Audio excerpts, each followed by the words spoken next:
Hey, welcome again to another episode of the Long Gone Loser Rock Show, where today it's another one of those. Do you remember when the first time you heard this band is? And we're talking about Black Flag. I remember. Let's go.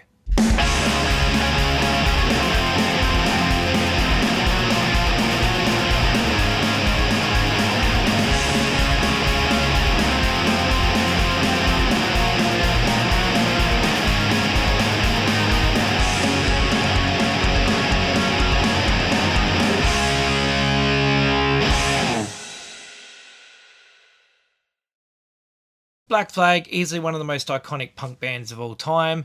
Their logo, everyone knows it. It's been parodied so many times. But they're a band that I first heard on a radio station. Believe it or not, I was listening to 3D radio, but back then it was called Triple M, and they had a thing called Smash It Up, and they were advertising the Hot Animal Machine tour by Rollins, his first solo tour, I believe it was, in Australia. And so they decided to do a Henry Rollins bracket. And in that bracket, they played songs off Hot Animal Machine, like Move Right In. And I do remember hearing that one. And of course, they played Six Pack by Black Flag. And that was how I discovered Black Flag, Henry Rollins, the whole deal. Now, this is a long time ago. Like I said, a Hot Animal Machine tour. I just remember hearing Six Pack and being completely blown away by it, like just how raw and punk rock it is. And then I was like, man, I need to get some of these Black Flag records. Now, at the time, record shopping in Adelaide, a 3-track EP was like really expensive. And so I would look at that and pick it up and go, oh, wow, like this is $14.95 or $19.95 for 3 songs. Or I could buy a Waterfront Records Hard On single and get 2 songs, but it would be $3. You know what I mean? So I started weighing up and things like, I can't afford this right now. Like I can't afford these import singles and I'm just not going to buy them. But over time, Black Flag records have been reissued time and time again. Although to see them in the stores still, sometimes it's not that easy. So I'm going to go through the records I do have. I don't have them all. Like there's a lot of Black Flag records and I don't have them all because I just don't see them around. So I'm going to go through the ones that I do have, starting with the 7 inches. And the only 7 inches I have are bootlegs. I do remember seeing the Louie Louie 7-inch in Veranda Music when I was really young and picking it up and going, but it was like expensive at the time. And, I didn't have a lot of money. I was just a kid, discovering music and whatever. And I just couldn't afford to buy a 7-inch of Black Flag that was like, I don't know, $10 or $14 when Hard On's records were $3. So, yeah. So here's some bootlegs I have. This is the 1983 Unheard Black Flag demos. And I got this from Dr. Strange Records. So there we go. Pretty damn cool. Very happy about that one. I got this one at the same store. And yeah, very, very cool. Live spray paint the walls. Very, very cool. It's got Rise Above on it. Love that stuff. And this one here, just Black Flag Live. Very, very cool. Police Story, Depression. I love all this stuff, man. Nervous Breakdown. So many good songs. And then I've got this one here, which is Black Flag, Licorice Pizza, and more. And colour vinyl. There we go. So those are the Black Flag 7-inch records I have. Like I said, I don't have anything official. These are all bootlegs, but my LPs are all official.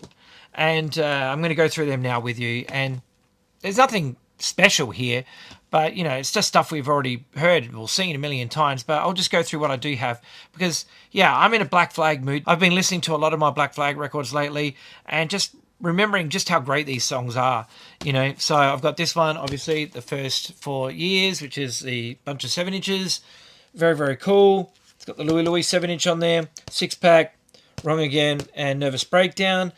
Very, very happy to have these because, like I said, the 7 inches just weren't affordable when I was young. But then over time, you find stuff in used stores, and that's when I would buy a lot of Black Flag records, like this one here, the 12-inch EP of Annihilate This Week, which is a great song. And yeah, there you go. There's a lineup, including Mr. Henry Rollins.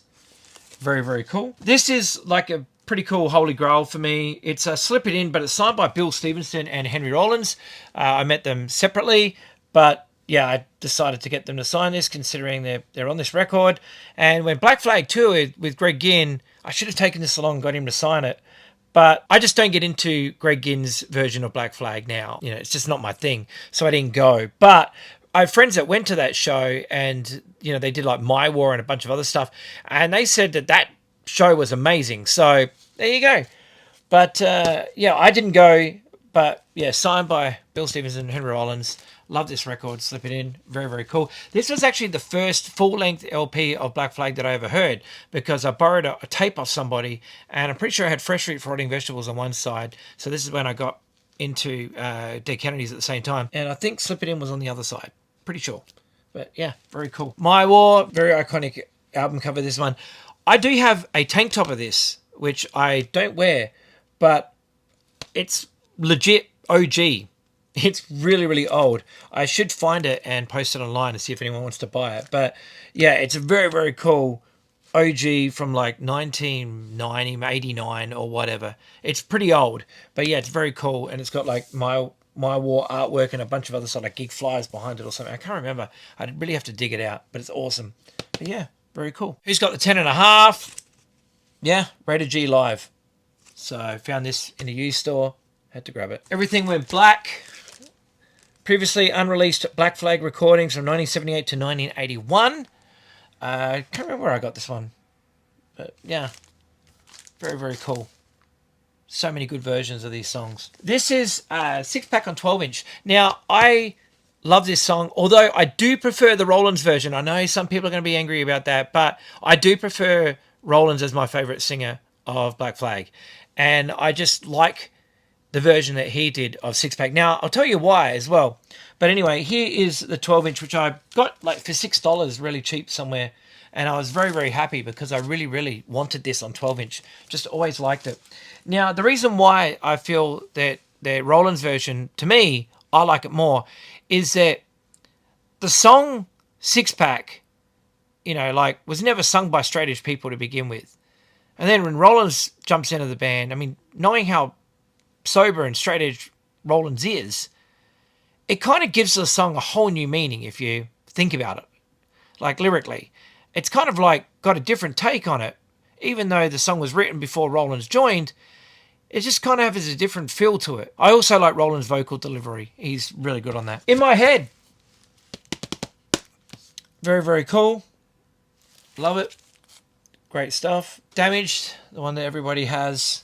This album rules. Just so many good songs on it. I remember when I used to go to Fulham Skate Park and there would always be somebody with a boombox there and you'd always guaranteed to hear Rise Above. Always.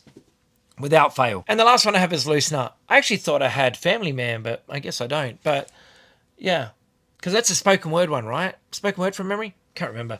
But anyway, Loosen Up. There we go. And that is all my Black Flag records. Like I said, not a lot. But, you know, I do love the band. I do love the songs. And, yeah, they still resonate to this day. It's just so good. Like, really, really cool. And if you've ever listened to Mass Appeal, this band, or if you've never listened to them and you like Black Flag, check them out because Brett Kurotta's guitar style is very similar to Greg Ginn's style in just how fast he plays and the craziness of the guitars and the notes and things like that. So if you are into Black Flag and you do want to hear an Australian punk rock sound, listen to the first album, or first two albums, I guess you can say, by Mass Appeal. That's Nobody Likes a Thinker and an album called Jazz. And you can tell Brett Kurotta was definitely inspired by Greg Ginn and Black Flag. So there we go. Thank you so much for watching. Take care of yourselves. Look after each other. When was the first time you heard Black Flag? Let me know in the comments below. And feel free to subscribe if you want. We've got a pretty good vinyl community here, and it's always cool to chat with the people who buy records and leave positive comments and record buying comments below. So thank you so much. Take care of yourselves. I'll see you in the next video. Bye-bye.